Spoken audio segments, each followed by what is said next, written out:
Assalamualaikum warahmatullahi wabarakatuh.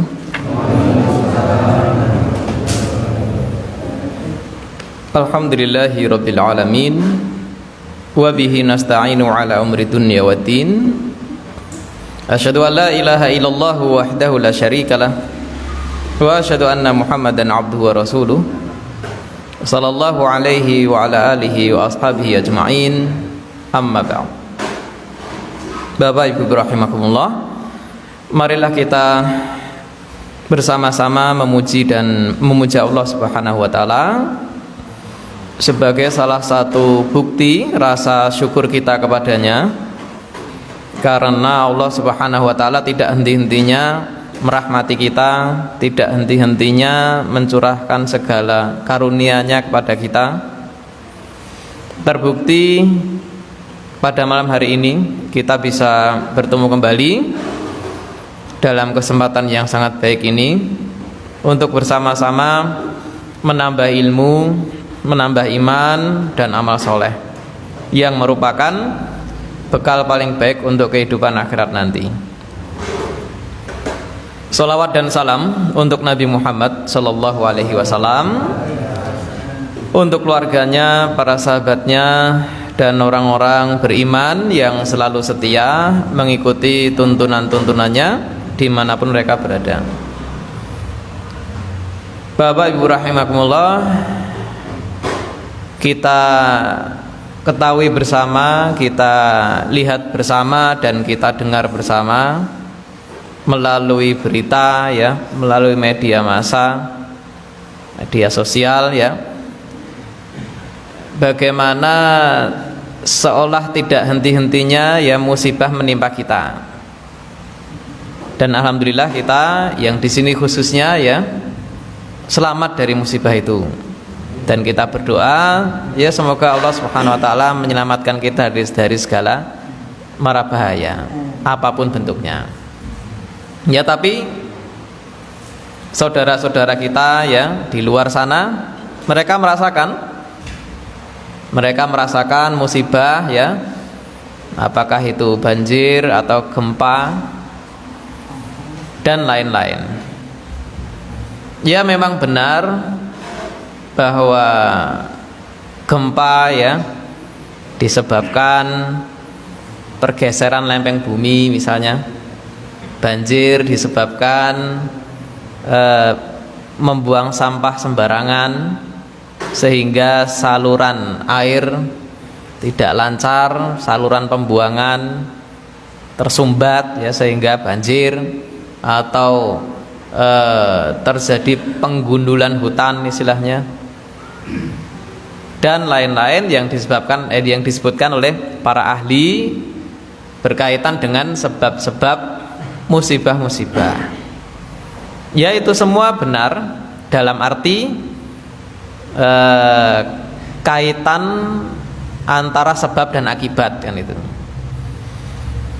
Yang sebetulnya ya di sana ada sebab yang paling utama dari segala musibah ini ya, yang insya Allah melalui pengajian ini akan kita bahas bersama, akan kita ketahui bersama sebetulnya apa penyebab utama dari banyaknya musibah, sebetulnya apa yang menyebabkan kejelekan-kejelekan ini menimpa umat manusia gitu.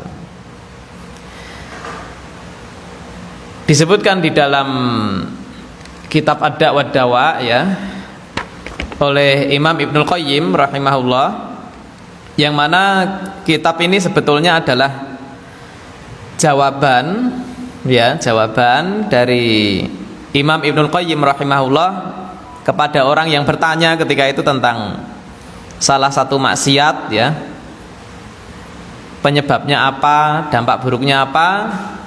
Lalu Imam Ibnul Qayyim menjawabnya dengan panjang lebar sehingga menjadi satu kitab gitu ya, yang di sini ya meskipun berasal dari satu pertanyaan ya akhirnya banyak dibahas di sini dampak-dampak buruk dari maksiat. Nah, ternyata salah satu dampak buruk dari maksiat itu adalah musibah.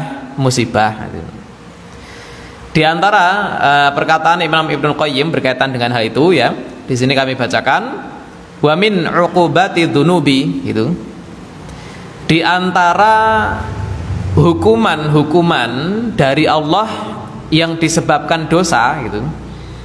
Di sini dikatakan min uqubati dzunub.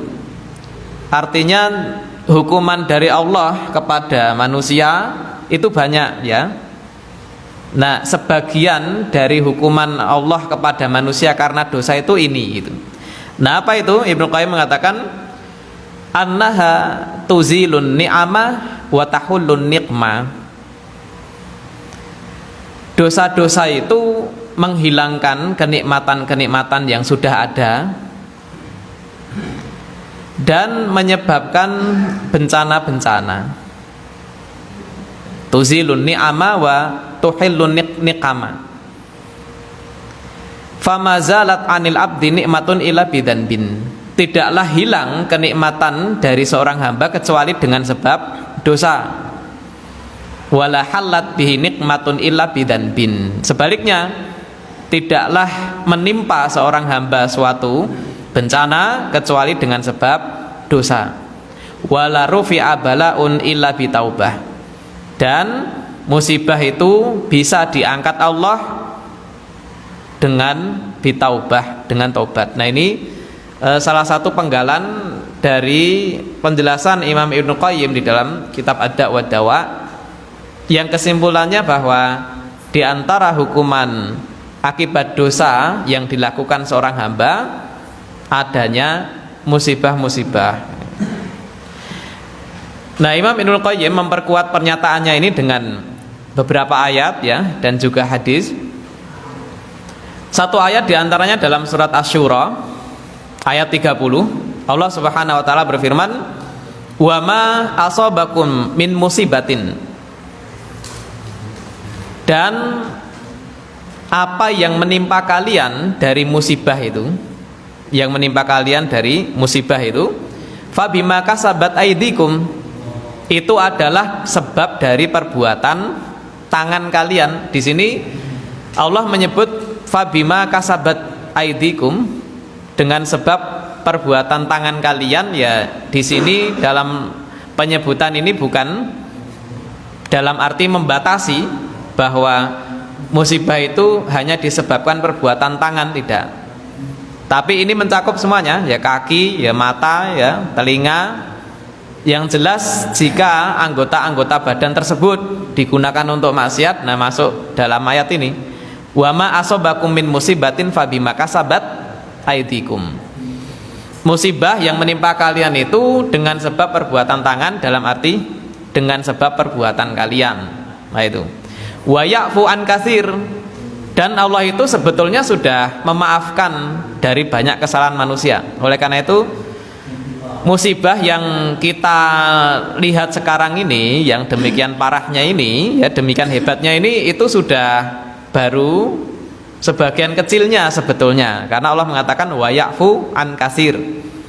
Allah itu masih memaafkan, masih memaklumkan banyak sekali kesalahan manusia. Artinya seandainya jika Allah itu benar-benar menurunkan musibah sesuai dengan dosa manusia, ya tidak tersisa lagi manusia di bumi ini.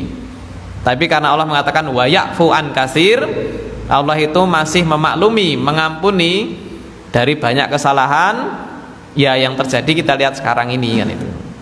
Artinya di sini masih ada, ya, kasih sayang Allah kepada kita dalam musibah ini. Nah, ini surat Asy-Syura ayat 30. Jelas sekali di ayat ini Allah mengaitkan antara musibah dengan maksiat. Nah, itu. Ayat yang lain disebutkan Ibnu Qayyim di sini, yaitu surat Al-Anfal ayat 53. Allah berfirman, "Dzalika bi annallaha lam yakum mughayyiran nikmatan an'amaha ala qaumin hatta yughayyiru ma bi anfusihim." Artinya, demikian itu sesungguhnya Allah tidak merubah nikmat yang diberikan kepada kepada suatu kaum sampai mereka merubah sendiri keadaan diri mereka. Nah, di sini Allah mengaitkan antara perubahan kondisi Yang sebelumnya satu kaum itu mendapatkan nikmat dari Allah, kemudian tiba-tiba nikmat itu hilang. Nah, ini disebabkan hatta yughayyiru ma bi anfusihim, disebabkan karena mereka merubah kondisi mereka sendiri sehingga nikmat itu hilang. Yang awalnya nikmat berubah menjadi bencana, kan itu. Nah, lebih jauh lagi Imam Ibnu Qayyim rahimahullah menjelaskan ayat ini. Beliau mengatakan fa akhbarallahu ta'ala annahu la yughayyir ni'matahu allati an'ama biha ala ahadin hatta yakuna huwa alladhi yughayyiru ma bi nafsihi. Di ayat ini Allah jelas sekali memberitahu bahwa Dia tidak merubah nikmat yang pernah Dia berikan kepada seseorang sampai seseorang itu yang merubah kondisinya sendiri. Nah, sehingga bencana musibah itu bukan datang tiba-tiba tanpa sebab, ya, tapi sebabnya adalah manusia itu sendiri. Yang di sini Allah bahasakan hatta yughayyiru ma bi anfusihim. Manusia itu yang merubah kondisi mereka sendiri, merubah kondisi mereka sendiri. Nah, yang dimaksud merubah kondisi ini apa? Ibnu Qayyim mengatakan fa yughayyiru ta'atallah bi maksiatihi. Contoh pertama merubah kondisi yang dimaksud ini adalah yang sebelumnya dia itu taat gitu, lalu kondisi yang taat itu dia rubah menjadi maksiat gitu, kan mungkin, ya kan mungkin saja ya orang ketika dia sukses taat, dia taat, tapi ketika Allah menguji dia dengan sakit, ya, dengan hilangnya harta benda, ya, lalu dia tidak taat lagi, putus asa, maksiat, kan itu. Atau sebaliknya, ketika dia dalam kondisi kekurangan, ketika dia dalam kondisi yang sempit istilahnya, nah dia cenderung maksiat. Kemudian diberi nikmat dia taat, kemudian ketika dia hilang nikmat dari dia, maksiat lagi. Dalam arti tidak istiqomah, itu mungkin. Nah, maka merubah kondisi yang pertama maksudnya adalah yang sebelumnya taat dirubah menjadi maksiat, dia sendiri. Kemudian wasyukrahu bikufrihi. Sebelumnya dia pandai bersyukur, lalu dia rubah kondisinya menjadi tidak pandai bersyukur. Yang kedua, berikutnya juga wa asbabaridahu bi asbabi sukhtihi. Pada awalnya dia melakukan hal-hal yang diridhai Allah, lalu dia merubah kondisinya menjadi orang yang melakukan hal-hal yang dimurkai Allah. Fa idza ghayyara ghayyira alaihi.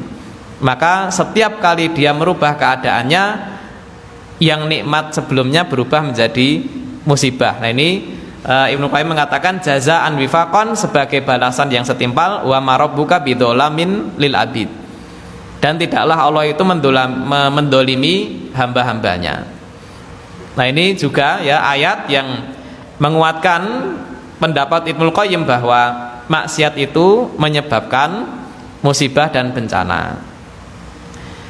Kemudian Ibnu Qayyim menjelaskan lagi, fa in ghayyara al maksiyata bi ta'ah ghayyara Allah alaihi al uqubah bil afiyah. Jika seperti itu keadaannya, maka berlaku sebaliknya. Jika dia merubah kondisi dalam arti sebelumnya dia bermaksiat dirubah menjadi taat, maka Allah pun akan mengubah kondisinya, yang sebelumnya musibah menjadi nikmat, yang sebelumnya bencana menjadi keselamatan. Ini juga berdasarkan sebuah ayat, yaitu surat Ar-Ra'd ayat 11. Innallaha la yughayyiru ma biqaumin hatta yughayyiru ma bi anfusihim. Allah itu tidak merubah kondisi suatu kaum dari yang jelek menjadi baik sampai mereka merubah sendiri keadaan yang ada pada diri mereka. Nah, biasanya ayat ini ya kan kita pahami berkaitan dengan urusan dunia biasanya. Ya, tidaklah Allah merubah kondisi suatu kaum sampai mereka merubah kondisi mereka sendiri. Biasanya kita pahami ayat ini berkaitan dengan urusan dunia. Ya, jika ingin bisa memenuhi kebutuhan hidupnya, jika ingin bisa mencukupi apa yang menjadi kekurangannya, ya berusaha bekerja, berdagang dan lain-lain, kan gitu biasanya itu. Karena Allah mengatakan tidaklah Allah mengubah keadaan satu kaum sampai mereka mengubah diri mereka sendiri. Biasanya kita kaitkan dengan urusan dunia. Nah, ternyata Ibnu Qayyim mengatakan ini pun bisa dikaitkan dengan urusan musibah dan taat ini.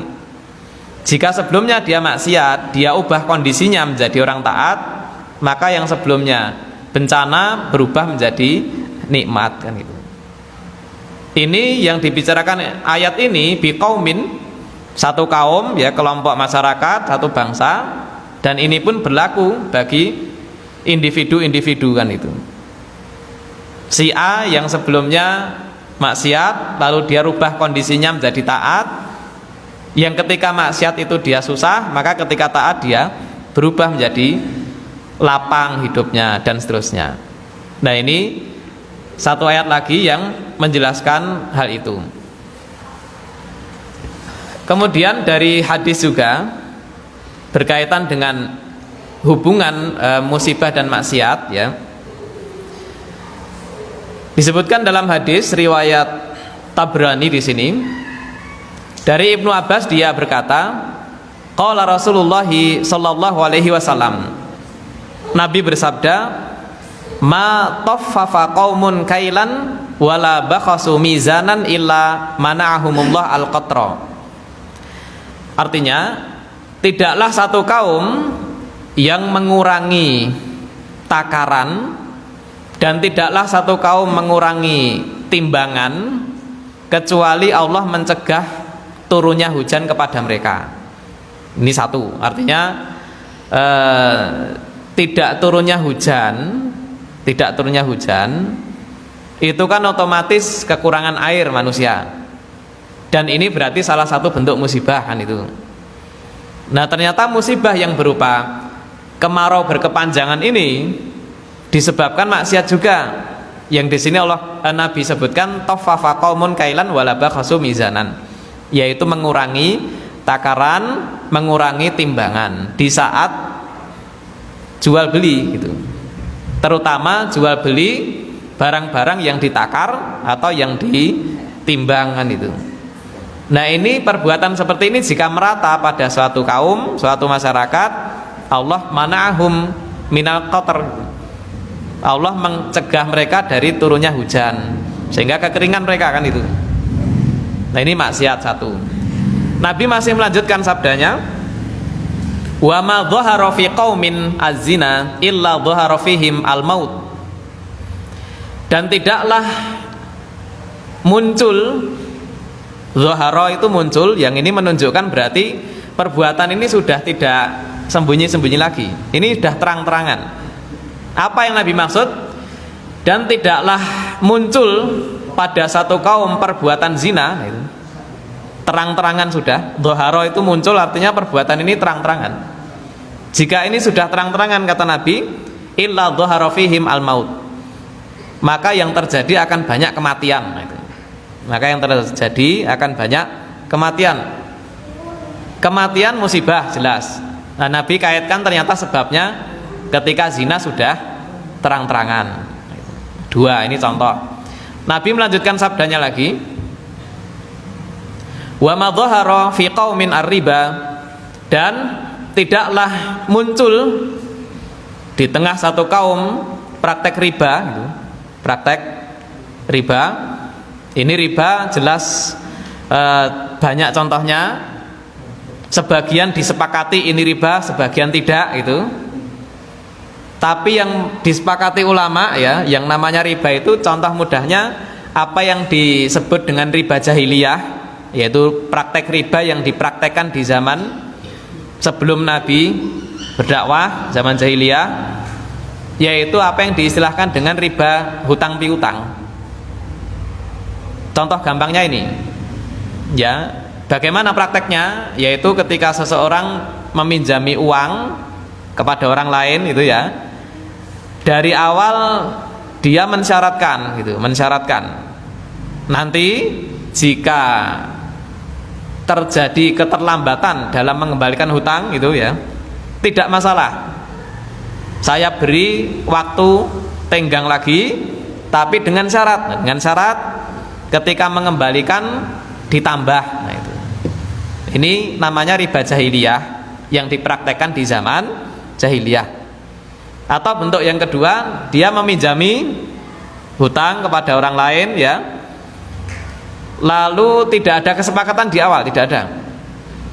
Nah, ketika jatuh tempo, orang yang punya uang ini menagih gitu, menagih. Nah, ternyata ketika ditagih ya, yang berhutang tidak sanggup melunasi. Nah, lalu pemilik uang tadi mengatakan tidak masalah ya, silahkan dikembalikan beberapa bulan lagi, tapi dengan tambahan. Nah, tambahan inilah yang dimaksud riba, yang kemudian kita istilahkan dengan bunga. Nah, ini riba jahiliyah. Dua bentuk ini ya intinya sama, yaitu tambahan yang disyaratkan ketika terjadi keterlambatan pengembalian. Ini di zaman dulu ya disebutnya riba jahiliyah. Seiring berkembangnya zaman ya semakin banyak praktek-praktek riba. Sebagiannya ulama mengatakan itu riba haram, tapi sebagian praktek ada yang mengatakan itu bukan riba, ada yang mengatakan ini riba. Nah, Nabi mengatakan jika riba itu sudah zahara, muncul dalam arti sudah banyak sekali dipraktekkan gitu, illa sallatallahu alaihim al-junun, maka yang terjadi Allah akan menimpakan kepada mereka al-junun. Junun itu maknanya gila. Ya, ini bisa gila dalam arti sebenarnya ya, bisa juga gila dalam arti dia pikirannya sudah tidak bisa lagi memikirkan hal-hal yang manfaat untuk hidupnya. Ya, bisa jadi dari dua sisi ini. Dari orang yang mempraktikkan riba, dia gilanya mungkin dari sisi karena dia merasa bisa mendapatkan uang dengan jalan yang mudah sekali kan itu. Dari sisi yang berhutang, dia mungkin gilanya dari atau disebabkan karena sangat tertekan pikirannya karena hutang dia yang menumpuk-numpuk ditambah dengan bunganya tadi ya, itu. Mungkin bisa dari dua sisi ini. Yang satu gila dari sisi sudah dia tidak ingat akhirat lagi ya, yang dipikirannya uang dan uang kan itu. Dia mencari orang untuk kemudian dipinjami uang lalu beranak itu uangnya. Nah, ini Nabi mengatakan demikian. Selanjutnya, wala dhahara fi qaumin al-qatlu yaqtulu ba'duhum ba'dan illa sallatallahu alaihim aduwahum. Dan tidaklah muncul, dalam arti tidaklah banyak sekali terjadi pembunuhan, yaitu satu kaum membunuh kaum yang lain, sebagian orang membunuh sebagian yang lain, maka yang terjadi sallatallahu alaihim aduwahum, Allah akan menjadikan musuh mereka menguasai mereka. Allah menjadikan musuh mereka menguasai mereka. Kondisi Allah menguasakan musuh kepada kita itu artinya kan kita terjajah maksudnya. Nah, penjajahan itu kan termasuk musibah, jelas itu. Alhamdulillah kita sudah selamat dari penjajahan ini ya, dalam arti penjajahan seperti ketika penjajahan Belanda, Jepang, Portugis itu sudah. Nah, ternyata itu disebabkan karena adanya orang-orang yang saling membunuh satu sama lain. Ini masuk nalar ya. Ketika ada suatu kelompok manusia, bangsa saling membunuh satu sama lain, otomatis ya musuh yang dari luar mudah menguasai mereka. Itu. Berikutnya masih ya, Nabi mencontohkan lagi, wala dhahara fi qaumin amalu qaumi Lut. Nah, ini. Dan tidaklah muncul di suatu kaum perbuatan kaum Lut, amalu qaumi Lut. Apa yang dimaksud perbuatan kaum Lut?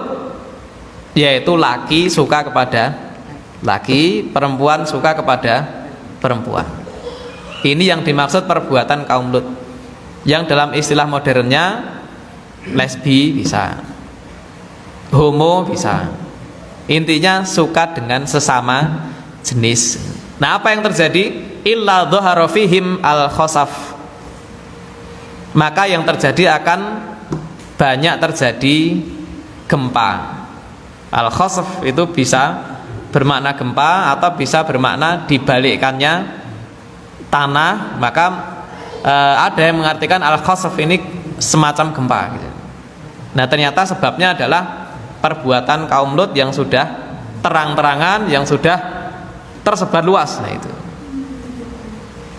Nah berkaitan dengan perbuatan kaum Lut ini ya, ini sebabnya memang beragam. Tapi menurut Syekh Abdurrahman bin Nasir As-Sa'di dalam salah satu kitabnya ya, yaitu kitab Bahjatu Qulubil Abror, perbuatan seperti ini itu sebetulnya disebabkan pergaulan bebas itu. Disebabkan pergaulan bebas antara laki perempuan yang tidak dibatasi dengan aturan agama. Sebetulnya itu. Kok bisa bagaimana? Ya penjelasannya begini. Lawan jenis ya, laki perempuan yang bergaul tanpa dibatasi aturan agama gitu. Di antaranya seperti pacaran atau sampai malah zina ya. Nah itu jika terus menerus dibiarkan, terus menerus dilakukan oleh pelakunya gitu ya, nah maka bisa nanti sampai pada satu titik gitu, dia tuh bosan dengan yang lawan jenis gitu loh maksudnya. Nah lalu dia ketika sudah bosan bagaimana? Mencari alternatif lain, mencari variasi lain. Akhirnya yang sebelumnya suka laki suka perempuan, berikutnya apa, laki suka laki. Begitu juga terjadi pada perempuan. Nah ini menurut Syekh Abdurrahman bin Nasir As-Sa'di gitu. Perbuatan homo atau lesbi ini juga bisa disebabkan pergaulan bebas laki perempuan yang tidak diatur oleh syariat. Bisa sebab lain, tapi itu sebab yang masuk akal juga. Ya, sama kita dalam hal makanan misalnya ya. Misalnya kita 1 minggu ya mungkin itu makan mie ayam terus gitu. Bosen, pasti bosen. Nah, ketika bosen gitu ya, kita kan mencari lain. Nah itu. Apa bakso ya, atau nasi goreng atau ayam goreng kan gitu. Dan lain-lain kan gitu. Nah, ini bisa disebabkan karena ini. Nah maka Nabi jelas di sini mengaitkan salah satu jenis bencana yang menimpa manusia ternyata disebabkan waladhara fi qaumin amalu qaumi Lut. Jika perbuatan kaum Lut ini sudah muncul dalam arti terang-terangan, dalam arti sudah dianggap biasa. Nah, itu. Jika sampai titik ini ya luar biasa. Berikutnya terakhir ini Nabi mencontohkan wa mataraka qaumun al-amra bil ma'rufi wan nahya 'anil munkari illa lam turfa a'maluhum wa lam yusma' du'a'uhum. Terakhir ini Nabi mengatakan, dan tidaklah satu kaum meninggalkan amar ma'ruf nahi mungkar gitu. Jika ada sekelompok manusia yang mereka meninggalkan amar ma'ruf nahi mungkar, dalam arti mereka tidak peduli lagi mengajak orang berbuat baik, mereka tidak tertarik lagi untuk mencegah orang dari maksiat, mereka sudah biarkan saja ya, tidak perlu dinasihati, tidak perlu diperingatkan, biarkan saja. Nah jika sudah seperti ini Nabi mengatakan lam turfa a'maluhum wa lam yusma' du'a'uhum. Amalan mereka tidak diangkat ke langit dan doa mereka tidak didengar. Doa tidak didengar maksudnya doanya tidak mustajab, tidak dikabulkan. Amalan tidak diangkat ke langit maksudnya amalan tidak diterima. Nah ini jika hampir semua orang di suatu wilayah, di suatu tempat sudah tidak lagi menyuruh berbuat baik satu sama lain dan sudah tidak lagi mencegah maksiat satu sama lain. Nah ini kalimat terakhir yang Nabi sebutkan dalam hadis riwayat Tabrani ini dari Ibnu Abbas. Ya jelas di sini kaitan antara musibah, bala, bencana dengan kemaksiatan yang dilakukan manusia.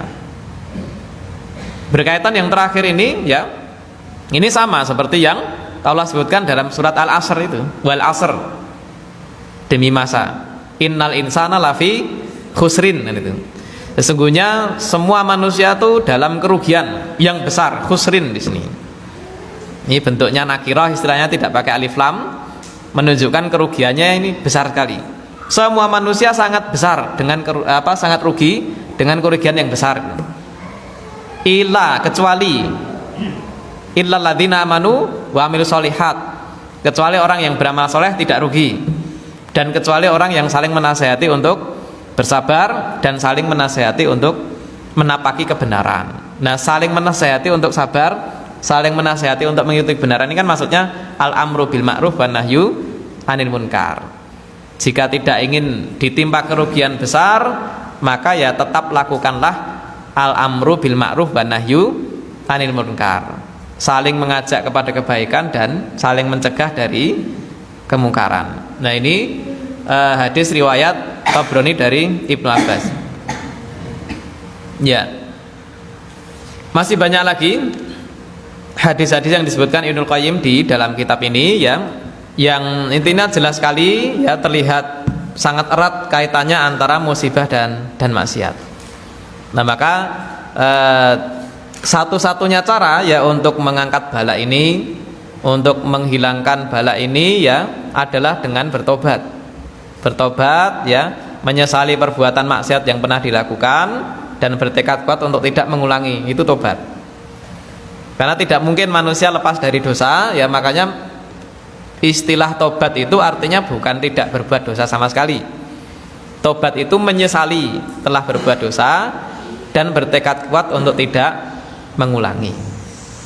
Ya, ini Bapak rahimakumullah, kaitannya dengan musibah ya, walaupun mungkin di dalam satu wilayah itu orang yang taat dan maksiat tertimpa musibah semua, bisa. Orang yang beriman dan yang tidak beriman tertimpa musibah semua ya bisa. Tapi memang di akhirat nanti ya beda. Ya, di akhirat itu nanti akan beda karena Allah Subhanahu wa taala mengetahui mana hambanya yang taat dan mana hambanya yang tidak taat. Sehingga di akhirat nanti akan dibangkitkan sesuai amalannya masing-masing dan akan mendapatkan balasan juga sesuai dengan amalannya masing-masing. Oleh karena itu disebutkan dalam sebuah hadis Nabi bersabda yang artinya, tidaklah musibah menimpa orang yang beriman baik di dalam hartanya, di dalam jiwanya, kecuali nanti di akhirat dia berjumpa dengan Allah dalam keadaan bersih dari dosa. Artinya di satu sisi memang musibah tidak kita harapkan itu, tapi musibah yang menimpa orang beriman itu di sisi lain sebagai penghapus dosa juga. Nah, maka di sini untuk menyelamatkan dari siksa akhirat yang mempertahankan iman, tapi untuk menyelamatkan musibah itu ya dengan melakukan al-amru bil ma'ruf wan nahyu anil munkar, yaitu menyuruh kepada kebaikan, mengajak kepada kebaikan dan mencegah dari kemaksiatan. Nah, ini ya, barangkali ini yang kita kaji pada malam hari ini. Masih ada waktu ya menjelang Isya. Barangkali ada 1-2 pertanyaan dari yang kita bahas tadi ya, kami persilahkan. Masih ada ya kira-kira 9 atau 8 menit ini menjelang sholat Isya.